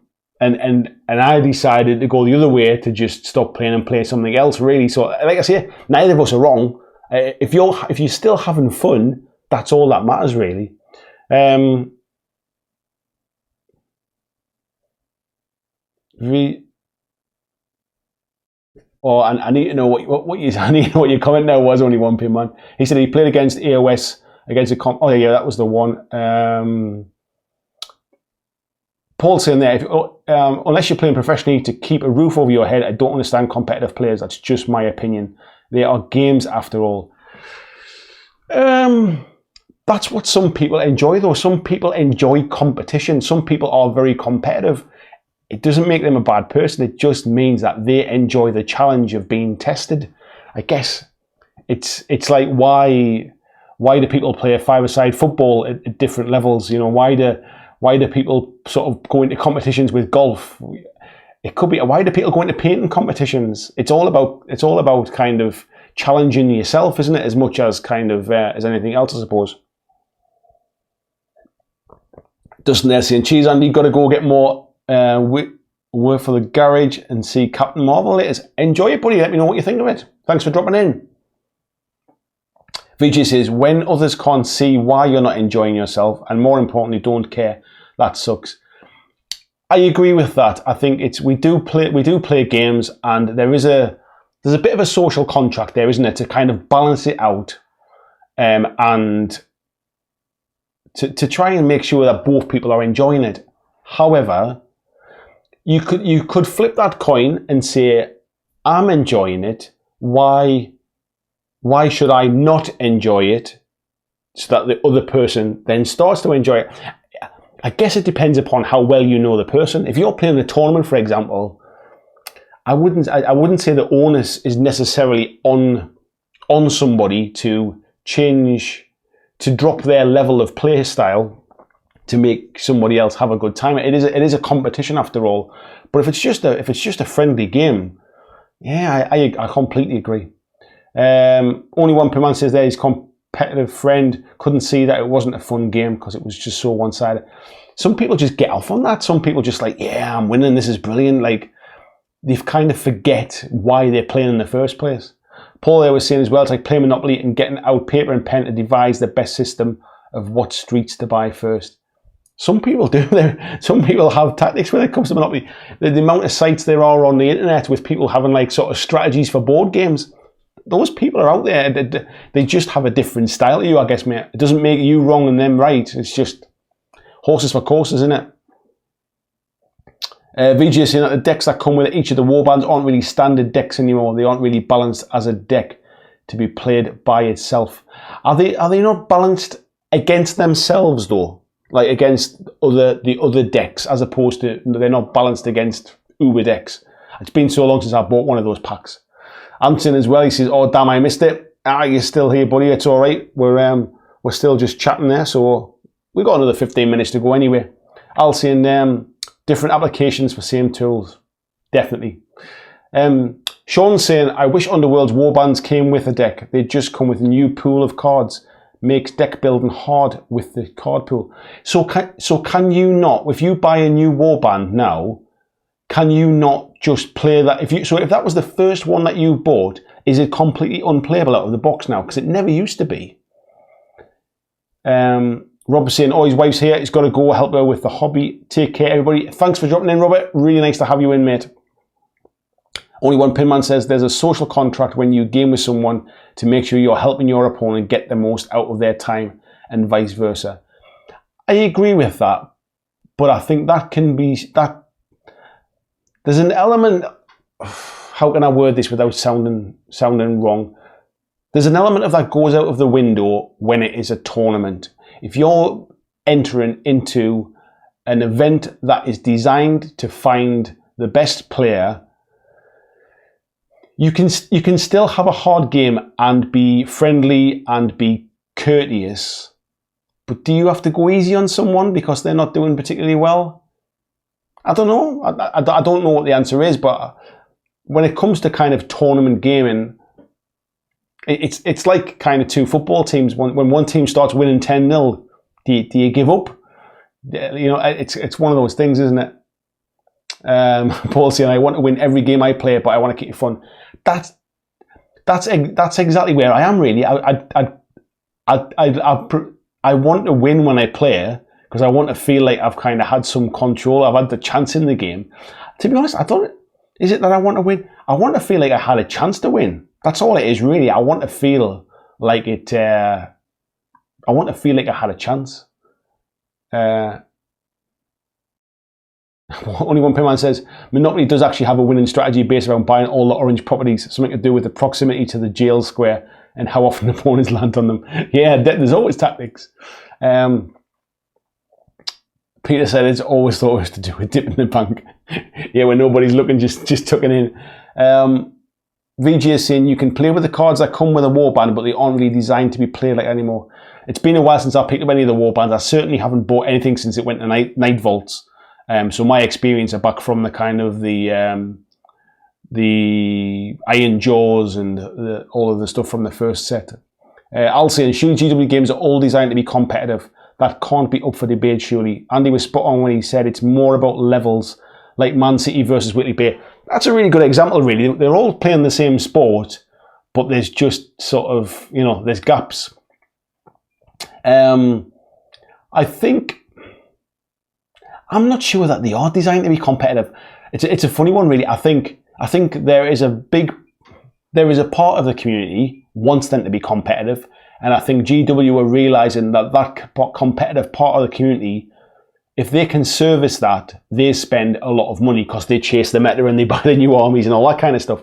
So there's a business kind of choice to make things a bit more competitive, I think, and certainly that's where a big part of the community that interacts with them on a regular basis is. But I honestly don't think they set out for these games to be competitive. I think they're just becoming competitive and they're realising that there's money associated with it. VG is saying there, basically, they're more like pools of new cards now. I didn't realise that. It's a shame, really, actually, because I like the idea that you could just pick up a warband and play it. Only one Pinman says, if you're in a tournament and the social contract is to play competitively or try to, I think you're probably breaking it a little by not doing so. Yeah, I think you should play competitively. You should play to your best ability. You shouldn't make somebody kind of intentionally have a bad sort of experience. But if that bad experience is just because they got beat, but you've been very friendly and courteous to them, unfortunately, that's a tournament, isn't it? Steve says, love to see GW doing so well, but I won't be going back to them. Just don't enjoy their games anymore. Yeah, I get that, really, and I think there are a lot of people like that. There's too much out there, really, that if you don't enjoy it, don't put yourself through it.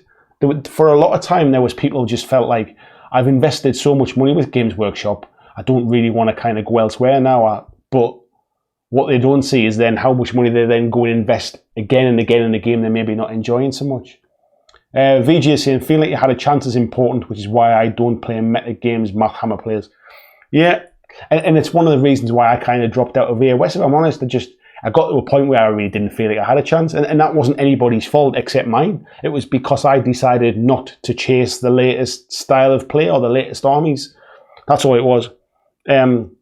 Foul Mood, sorry, says, has anyone tried out Kill Team Rogue Trader factions or Shadow Spears Demonkin as detachments? No, I never picked up Rogue Trader or Shadow Spear, to be honest, mate. I don't know if anybody else did. VJ saying they play the game in list building.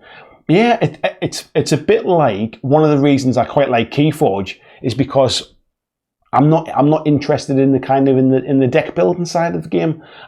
That's one of the reasons I don't play Magic. I don't feel the need to kind of chase the latest cards and stuff. That's one of the things.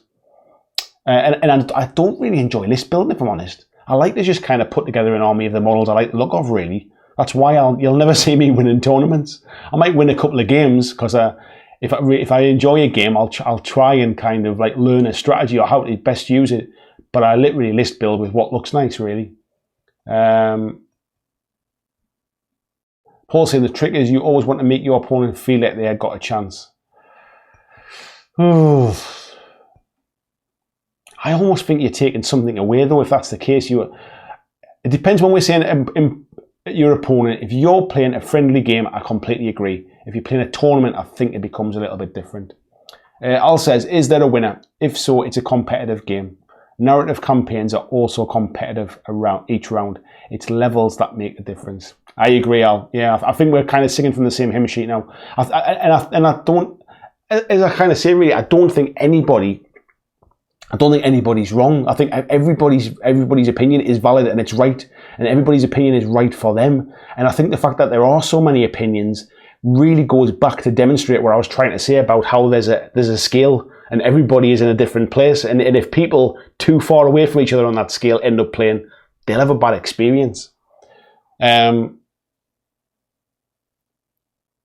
Mark's saying there, no trick there, my opponent always had a chance against me. Peter says, courteous, that's the key. It is. you should never be kind. You should never sort of mistreat somebody when you're playing against them. You should always be courteous, be friendly, be approachable, be just be a nice person. That shouldn't be so hard, is it? Just be a nice person, really. However, when it comes to tournament stuff, you shouldn't go easy on somebody just because they might have a bad time, kind of thing. When it's casual games at the local club, very different, very different. Paul saying same. I'm not talking from experience, I'm talking in general. One Pinman says getting beat in and of itself shouldn't be a bad experience. As adults, we need to know how to lose and how to win. Humble in victory and gracious in defeat. Completely agree. I learn more in a game by getting beat, by seeing what I did wrong. Like sometimes if I win a game, I look and I'll think, well, that was just pure luck. It was because I got sixes at the right time. If I lose a game and I feel like I've had a chance, I've been in the fight, I can go back and I can see what I did wrong. I can see where I could have done something different, and I'll learn more from that. I think because with 40k and AOS, we get some armies that are the uber builds. They're broken when they first come out, and then the FAQs pull them back. When you come up against those armies where you line up and they get first turn, and they've got so many weird spells and different things they can do. They come across and they table you first turn before you've even moved. So, for example, there was a big thing a long time ago with the clown car thing, which was the Kharadron overlords, where they basically could just kind of come over, drop out, and kind of wipe you out. And you could do that first turn because of the number of drops they had. Those kind of things are just anything that breaks the game, really anything that kind of breaks the rules or the core rules tends to give a negative play experience. And I think that's the problem sometimes. Maybe that's one of the things that creates that scale as well. Maybe it's one of the things that widens that scale even further, is not only have you got so many people with different levels, you've got so many armies at different levels as well. So the people that buy it because they like the look of the army versus the people that buy it because it's the most broken list at the time just stretches that scale even wider.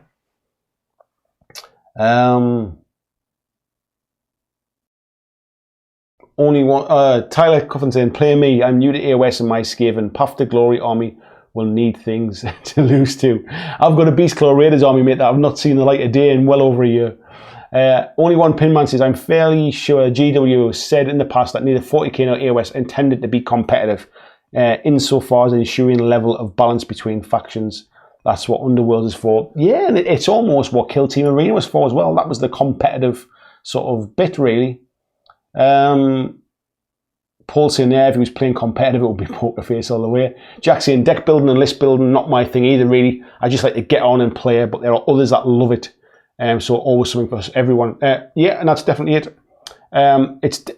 It's definitely a case where there's a game for everyone. I think because GW are such a big company and they have so many games, and people do there are a lot more people who just play GW games than kind of maybe play some other games. They get themselves tied up in it.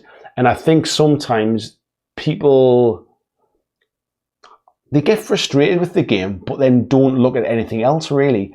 I'm not a big fan of list building, as I mentioned before. I'd much rather just pick the cool models and hopefully I can pick an army out of them, really. It's one of the reasons why I've drifted into board gaming as much as I have over the last kind of 18 months as well, because there's some fantastic miniatures in board games these days. So I still get my love of painting miniatures. I still get my love of playing with miniatures. But I don't really have to worry too much about list building. So as an example, today I started building up my Germans for bolt action that Warlord had sent out to me. And I kind of just followed the instructions in the book of how to build up that starter box. I have no idea when it comes to list building. I've got no idea whether I'll be putting the wrong guns on the wrong soldiers or anything like that. I'd much rather there was just almost a preset list, a bit like a board game, where just, there's an army, just play that. I almost want somebody to hand me a list. When I started putting together my Space Wolves for 40k, when I was trying to get my Space Wolves up to 2,000 points, I almost just wanted to find the net list so that I wasn't getting it wrong. I just wanted somebody to say, here's a 2,000 point army, it's relatively balanced. And if I look at it and go, yeah, I like all those models, or I'm not keen on that one, I'll take that one out and I'll put this one in. I would be net listing, not to be uber competitive, but just to kind of take away the part of the game that I don't really enjoy.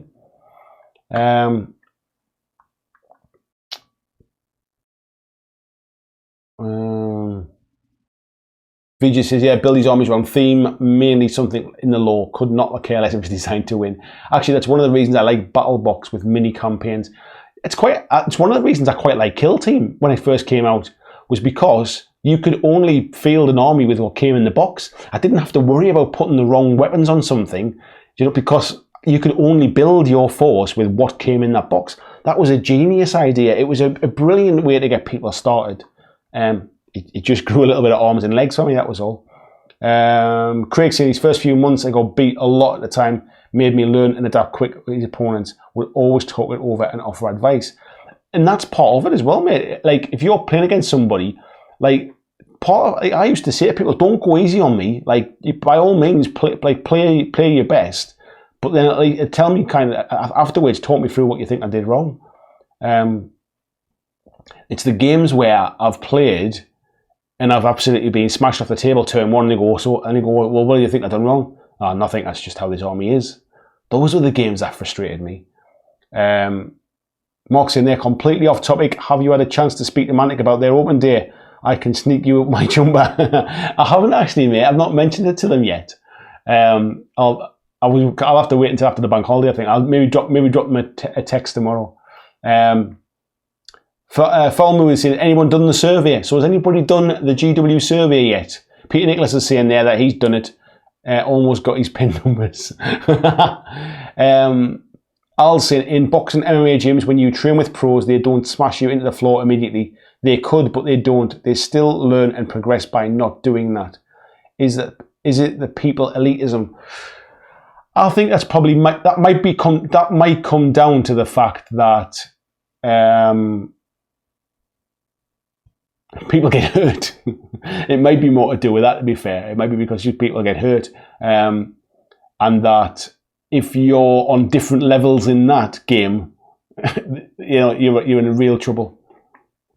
Throat Sauce saying, BlackJack nails it. It's the killer combo, first turn alpha possibilities that spoils it. If such outcomes are possible, then surely there's need for change. And I think that's the problem. So there's elements of books will come out. Somebody very, very quickly finds this kind of trick in the rule that nobody saw. There's a really bad play experience for a number of weeks. And then they change that rule, but by which point people have already bought in and bought that list.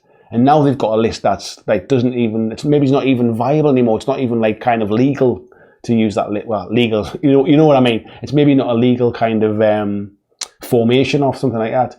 And I think that's what kind of drives that like weird kind of stuff as well. Peter saying GW survey done today. Oh yeah, you got a pin number.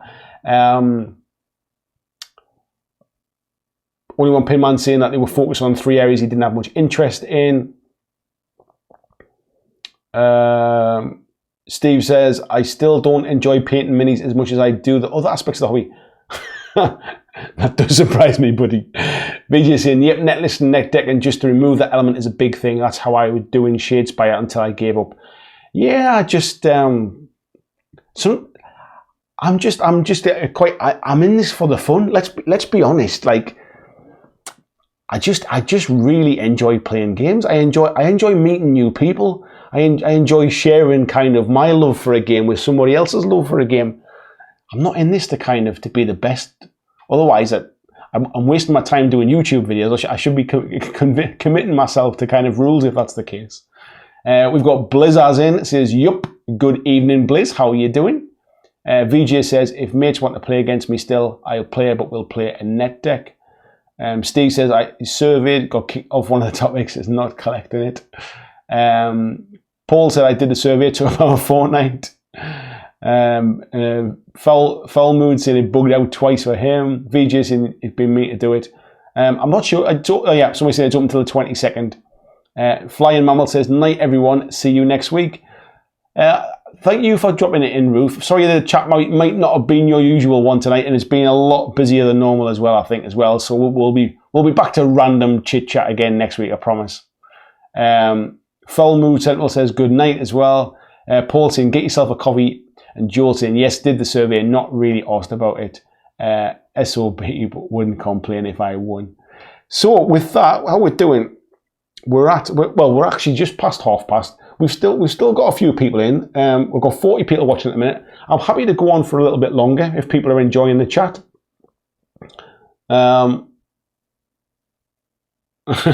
Peter saying there, anyone leaving now, your name's will be recorded, and then he retracted it. Christian saying good night to Ruth there as well. Yeah, so I'm quite happy to go on for a little bit longer if people are enjoying the chat. Steve says, why would it surprise you I didn't enjoy painting as much as converting minis and playing versus good opponent? Because the amount you get through, mate, you have to enjoy it. If you did not enjoy it, you would not get through what you get through.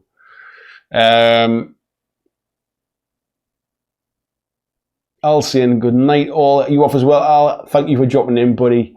Heatherwell saying, cheers chaps, and BlackJack, nice to catch live even if late. Thank you for dropping in. Like I say, I normally finish at past, but I'm quite happy to go on for a little bit longer. You know, the chat's been flowing tonight, to be fair.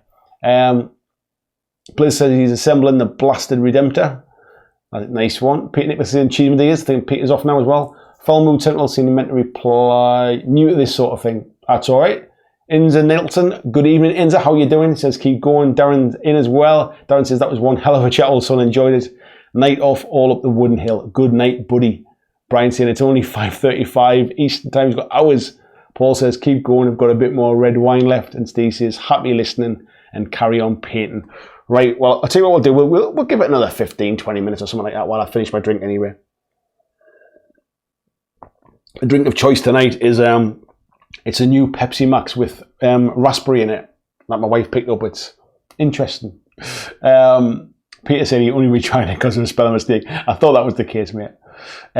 So one thing I have to say before we move on, I meant to say this at the start. So, and I promised my nephew I would say this on one of my videos. So yesterday, for those that know, Jason, who's one of my friends, also my brother-in-law, his wife and my wife are sisters. So we went over to his house yesterday for a bit of an Easter kind of family meal, and the sun was absolutely glorious. We sat outside, and I had a game of Risk with my nephew, who was 8. And it's his copy of Risk. He loves it. He plays Risk on his iPad. He's a really intelligent lad, and he loves those kind of strategy games. Plays Total War and all that kind of thing.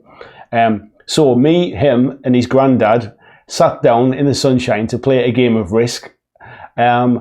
And we did play the proper rules. We called it after about an hour and a half, I think, because the day was going on quite a long time.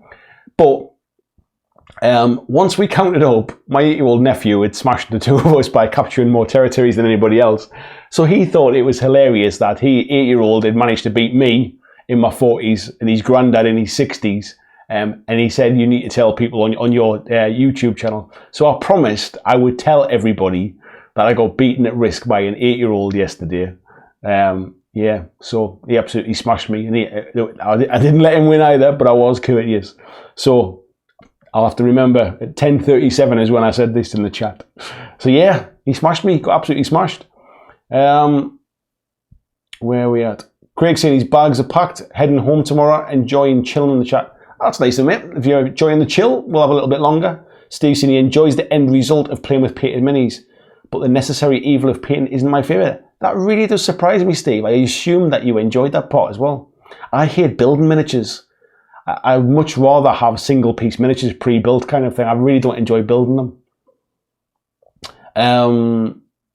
Foul Mood is saying first time he's here. Glad you hopped on. Glad you come in, buddy. It's been a lively chat tonight, to be honest. I think it's once we kind of if we do kind of talk about some GW stuff, it tends to bring in a few new faces. It's like I do keep up to date with stuff that's going on, and I'm definitely aware of everything. It's just it's not a game I'm kind of sort of massively like tactically into. So yeah, we bring it in now and again as a bit of a chat because it's a big part of the hobby, isn't it? So. Steve saying another beer. Steve saying he's on the red wine. VJ saying day at work in the home studio, so he's more than happy to stick around. Nice one, fella. Paul saying we're bringing some class and sophistication to the chat. Nice one. If I didn't have an early start in the morning, I'd have been on the whiskey now anyway. So, Inda Nelson saying, nice win, lad. That's it. Foul Mood is saying, bring him to those tournaments. It wouldn't surprise me. Zombie Dad there as well. Good evening, Zombie Dad. He's saying it's funny as well. And Stephen saying, no shame in losing to a superior tactician. Yeah, he definitely smashed me. Like he very quietly just went around kind of capturing territories all over the place while I was trying to get continents and all this kind of stuff. I definitely wasn't going easy on him. I was playing properly. But yeah, he wanted to make sure that I told the nation that he beat me. Marco saying, Blackstone Forest basin upgrade, 44 bases prime, black 44 bases, lines made, about to start some glazing. Nice one, fella, smashing through them. Peter Nicholas said it's usually risky to play against the young. Brian saying my 11-year-old beats me sometimes at games. Yeah, he's a bright kid for 8, to be fair. Like he's really he's got a very kind of tactical mind on him, that's for sure. Steve saying I build minis for days rather than paint. Wow. Honestly, the building part really drains me of energy. I feel like I honestly much prefer kind of single piece miniatures or kind of really very quick stuff. VJ saying he loves a good build, painting not so much. See, this is another thing. We would never get into a conversation, would we, where we'd say, oh, like, well, that's terrible. Like, you can't, if you don't enjoy building minis, you shouldn't be playing it. And yet we do get into those kind of conversations when it comes to playing games. Foul Mood is saying kit bashing for life. Yeah, there's a few people recently been trying to sort of bring me onto the joys of kit bashing. I always get a bit kind of, I just want them built. I tend to I quite enjoy painting, although I'm not particularly quick at it, but I do enjoy the playing. So for me, getting them to the table is a means to an end a little bit, really. Paul says there he loves to play more games, but not near a shop or any friends, so he gets most of his hobby out of painting and building. That was where I started. I mean, I started in this hobby really just painting for fun. Really, I've got 16-year-old twins now, and when they were first born, I just started painting miniatures just for a bit of sort of chill when I come in from work. Really, because I wasn't going out anymore. I used to do a lot of sports. I used to kind of go for a beer with my wife and stuff like that. But that all stopped when the kids came along. So I needed a hobby that I could do at home, which is where I started with this really. Inza saying just starting on some cataphrons. Nice one. Inza, if you're not a member of the Facebook group, you'll find a link to it in the description of this video. And that goes for anybody that's new tonight as well. If you haven't subscribed as well, it'd be awesome if you could subscribe to the channel. But yeah, if you check out the Facebook group, there's a link in there. You can go into the Facebook group and then you can share any of the stuff that you've been working on as well tonight. That's always cool to see. Steve said he also prefers painting to making the models. Brian says he's making terrain. Pinman says kit bashing's cool. And Peter says you need to team up with Andy. Yeah, I just need to get a production line. Somebody can build them, somebody paint them, and then I'll just go and play the games. Hethwell said he finished painting a batch of minis after a hiatus of more than a decade of historicals. Fun part is imagining the stories behind the characters, behind the minis while building and painting. Do you know what it is? If I'm really engaged in the subject matter, so for example, if it was Star Wars stuff, Star Wars Legion on the shelf there behind me somewhere, I'm a big Star Wars fan. I'd put a Star Wars movie on. I'd quite happily just sit and kind of build them and paint them while I'm watching a movie in the background. If I'm not that engaged in them, so for example, I was building the Germans today for Bolt Action. And I'd watched Fury over the weekend, so I still had that kind of like, the tank warfare in my head. I was kind of sitting building them. I was quite enjoying it, but I need kind of some motivation to get me through it because it's definitely a means to an end. Foul Mood says maybe build models with someone to take away the draining feel. Yeah, I mean, I to be honest, I mean I don't really have kind of like I don't have like a big amount of friends basically who play miniature games. Jason, my mate, he's only more recently started to get into it, and we have started now and again to have the odd kind of session together where we might sit and paint, or we're certainly trying to spend the time we get together to play games really. So yeah, there's a for those that are into kind of Kings of War, there's a big Kings of War community around. Oh, what's it called? My mind's gone blank now. It was a podcast. Counter Charge. I was on the podcast. I was interviewed on it a while ago. They've got a painting club thing where basically everybody just kind of like dials in on Skype or something like that, and they all sit and paint together, which I always think is pretty cool. It's much more interesting to do it with somebody, which is why kind of like I'll stick a laptop on and something and watch a film or a bit of Netflix or something. That sometimes kind of helps pass the time. Steve saying I built. Is that seven 1000 bolt action starter forces in plastic, which is a challenge for most bolt action players still to this day. Wow.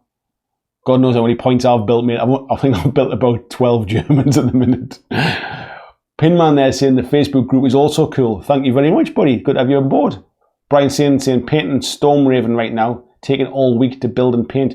Now, actually, building the bigger models, I do enjoy. I think it's the fiddly little bits that get on my nerves. So even today, doing those Germans, like trying to stick, some of the models have separate arms and weapons. That was a bit fiddly. I could have done without that kind of thing. Steve says, Andy, I'll build 1,000 minis for you. Just buy me glue and send the minis my way. I wonder how much glue you need for 1,000 minis. Paul said, I need true crime podcasts to help me paint. I listen to a lot of podcasts, actually. My favourite one at the minute that I've been listening to a lot isn't a miniature gaming one. It is it's called Wizard and the Bruiser. I might have mentioned it on here before. And they have different topics every week, which are always kind of they're always geeky kind of things, but yeah, really interesting. VJ said he's painting Nomad Prince for the Tabletop Mini Expo mini swap. Had to get some autumn colours from GW and pick up a copy of Conquest for a mate. $70. That's just mind-blowing. Heth Will says, yeah, building an Anglo-Saxon host and Last Kingdom book surely help. Yeah, or the TV series. Yeah, I think when I come to build up my American half of the starter box, I think I might have to stick Saving Private Ryan on the background, and yeah, a bit of background for that one as well. Steve says he's painting this week's 10 marine tanks and sponsoons. Wow. Paul says there isn't a murderer I don't know about at this point. I don't know whether to be scared by that or not, mate. Sean saying, notice how Andy shared the defeat by an 8-year-old story after half past when the numbers went down. To be honest, mate, I meant to do it right at the start, so that because what I did was I promised I would tell the story, and I then promised that I would tell Jason what time it was in the live stream so we could find it for Jude, who's my nephew, so he could watch it later on. And I meant to do it at the start, and I don't know why, but it cropped back up in my mind. So you'll have to remind me, Sean. 10:37 was when I had the conversation. VG says, I have a problem with buying too much paint. I have a problem with having more paint in pots than I do on miniatures. That's where I am.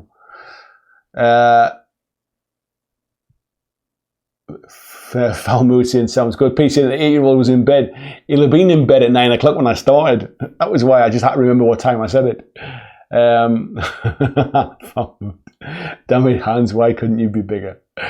Paul says, I'll check it out. VJ saying, I enjoy building the bigger minis too. My favourite thing I've built from GW recently was the Great Unclean one. Such a fun build. I'm trying to think what I've enjoyed building the most, really, the biggest stuff. I quite like building the like the Thunder Tusks for my AOS team. I really enjoyed building those bigger models. Steve says, depends on if it's plastic or other material minis, but could make 1,000 minis with a £5 plastic glue pot. Paul says, don't be scared, I'm a total wimp. Yeah, but you're brushing up on them ways to murder people now. Margot says, I'm surprised that you don't listen to BlackJack Legacy videos on YouTube whilst you're painting and building minis. It's a very good channel, highly recommended. I really struggle to listen to myself back, if I'm honest. It's bad enough when I'm editing my videos and I have to listen to myself. I then couldn't sit and watch my own videos, I don't think. I'll be honest, I do watch them back to make sure that I'm happy with the finished edit and the finished video. But once I upload them to YouTube, that's it. They kind of stay there. I don't really go back and watch my old stuff then. But yeah, that's what you should all be watching anyway. Paul says, will you be buying Warcry? I'm not sure, Paul, if I'm honest. And the reason I'm not sure is that I just don't know enough about it at the minute. When I know more, it might tip me over. I like the look of the terrain that's in the starter set, or what appears to be in the starter set. I'm not against having the Chaos Warbands. That doesn't worry me too much. I think it just depends upon what the game's like and what the sales model is going to be like. Is it just going to be new miniatures? Is it going to be a little bit like Kill Team, where when you buy a box, you just field what's in that box? You don't have to then buy something else to upgrade this weapon. And if it's a simple to get my head around and easy buy-in, yeah, that might be my route in. VJ saying, by the way, a couple of good Kickstarters up at the moment. He's saying, if anyone wants to check out a good card-based RPG, check out Zoetrope. Could use some support. Yeah, check that out. Zoetrope. Check it out on Kickstarter. Steve said he just finished building converted Legion destroyers with assault marines and scout pouches and kit. Don't know how. You're a machine, buddy. You're a machine. Foul Moon says, definitely look up Creature Caster if you want some amazing demons. I heard lots of good things about them, actually. They were at Salute, and there was somebody telling me how nice the models were in the flesh. Inza is saying he just finished Vex. I'm trying to read this now from a distance. Vex Machinator Archlord Discordant for a friend. It was a fun build. Nice one. Steve said he could listen to metal music as it sets fast pace to paint to. God, that would just set my brain racing, I think, that one. I like kind of background noise, but I don't think I could listen to anything too kind of fast-paced, I don't think. Foul Mood is saying he wants to see all the Warcry models already. I'm really surprised we haven't heard more about it, actually. I mean, if you think it's going to be here June, July time, as they said in the summer, if we go by the time that Kill Team came out last year, I'd imagine they have some kind of like annual cycle. It probably fits with financial parts of the year and stuff. So I'd imagine we're going to see it in June, July time. But yeah, it's I'm surprised we've not heard more by now. Mark is saying, has anyone backed the Planet of the Apes on Kickstarter? Was thinking about it, but seems a tad on the high price. I've seen some negative things about Planet of the Apes, about a few red flags. Now I don't know whether they're right or whether they're true or not, but there was quite a bit of things that was kind of setting off a few red flags. I think it was. That's all I'll say really. I don't want to badmouth it because it could be completely wrong. VJ saying the Creature Caster stuff's amazing. Paul saying, what about Keyforge? Do you recommend that? I've got a video on that, Paul. If you check out my back catalogue, it was a video I did this year. If you check out the playlist on my channel, it'll be in Tuesday Night Board Games. And I did a video on it. But a very quick summary, I like the fact that there's no deck building. I like the fact you can just buy one deck of cards. Like you buy it £8 or £9, wherever it is. You buy that and you can play. You don't need to kind of build anything. You don't need to spend a fortune. You can dip your toe in at quite a low cost and give it a try. Steve says, I'll do a playlist of what I paint to. I think we might have different musical tastes, buddy. VJ says, Warcry is going to be big second half 2019. Really keen to see what they do with it. Yeah, I think it's got, as Steve's just saying there, it's got potential to be massive. I think it's, like again, I made a video about it, and I think the big problem is people are jumping to conclusions. We don't know enough about it at the minute, but it really does have potential to learn from some of the mistakes of Kill Team, I think, as well, because whilst Kill Team is a great game, I really do enjoy it, but they made some mistakes along the way, I think, and in the same way, the 40k 8th edition launch learned from AOS, I think Warcry could learn from Kill Team. So Heth Will saying it's only based around Chaos Warbands, right? I think it is initially, but there was a bit of kind of backlash about that, and they have confirmed since then that it's going to be other warbands are going to be involved as well from launch. So either they've changed their plans or they didn't quite communicate the message right the first time. So And Foul Mood is saying about August probably. I think Kill Team was July last year, wasn't it? And I think what normally happens around September time, or November time, you tend to get another season of Underworlds. So it would make sense if it was kind of July time. Paul is saying there, basically package in the whole game and some scenery in a box, I'm interested. That was where Kill Team got me, mate, definitely. Feature saying there's a really nice looking Vampire the Mass game up for Kickstarter at the moment, but with no solo mode and high buying cost. Don't think I'm going to back it. I've not really looked on Kickstarter recently, buddy, I'll be honest. I've now, the only thing I'm left waiting to deliver is Joan of Arc. That's the only thing I've got left that's waiting to come now. But yeah, it's I've not really looked to see what's on there at the minute. Full Mood is saying they're releasing 15 warbands total. Is that when you say 15 warbands total, is that total for the game, or is that total at launch? Because I haven't heard that. They have confirmed there was no Chaos factions though, but I haven't seen anything about 15 either, VJ. Steve says, any excuse to buy into Sky Dwarfs? Well, Fire Slayers are making a bit of a... Just rolling over my microphone cable there. Fire Slayers are making a bit of a comeback at the minute as well, so I would quite like to see them in there. I wonder what else we'll see. So, how we're doing time-wise.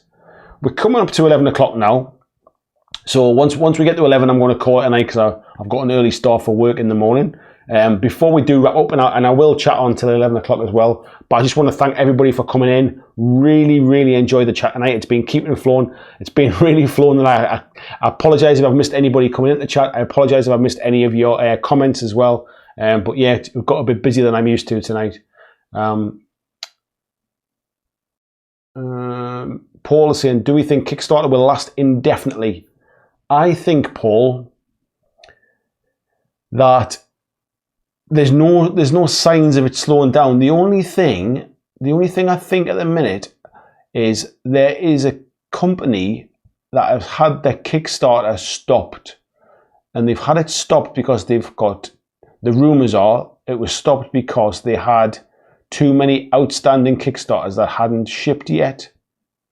So I think some companies are almost Kickstarter funded, start working on a project to get it to market. New Kickstarter funded, start working on the project to get it market. New Kickstarter, by which point the first one hasn't actually reached anybody yet, and they've got like 6 or 7 Kickstarters all kind of backed up with all of that money. And I think there is some rules on Kickstarter about not doing that kind of stuff, but they've never really been enforced. But they've just enforced it, I think, on one particular company. So that might change a few things. Because technically there's no reason why a company can't run 10 Kickstarters one after the other, take all that money and disappear. Kickstarter has changed our industry, or this industry I should say, where it is it's allowing games that we would never ever get to see normally. Loads of stuff. Companies could not fund the level of plastic miniatures, the level of production values. Games like Hellboy would never ever hit the shelf at a retail price with the amount of stuff that's in them boxes. Things like Batman, Gotham City Chronicles would never be a game without Kickstarter, because companies just don't have that amount of cash to go and fund those kind of projects. So yeah, I think VJ's just saying there, yeah, it's a fixture now, not going anywhere. Yeah, I'd kind of agree. It might change a little bit over time, but yeah, I don't think it's going to change. Christian said he's just back Critical Role Animated Show, waiting on Awful Orphanage board game, Mythic Battles Pantheon 1.5, and Steamforged Games Critical Role miniatures. There's a couple coming up I'm interested in. Will you tell us what you're interested in, buddy? I always like to hear. I think we've got similar tastes on a lot of stuff. Brian saying there, saying good chat. You all have a good one. Inza is saying join the Facebook group after the chat. Thanks, buddy. Mark's just saying welcome to Inza as well there. And Hethwell says cheers, chaps, for the good mood. BlackJack, have a good week, sir. Thank you very much, Hethwell. You too. Excuse me. And I think that is as good a spot as any to call it a night. So yeah, Thanks everybody for tuning in. If this is your first time that you've tuned in, I really hope you come back in future weeks as well. We do a live stream every single Monday at 9 PM UK time. So I hope to see you next time, and I will see you in the next videos. Thanks for the chat tonight. Thanks for the chat tonight, folks. Thanks.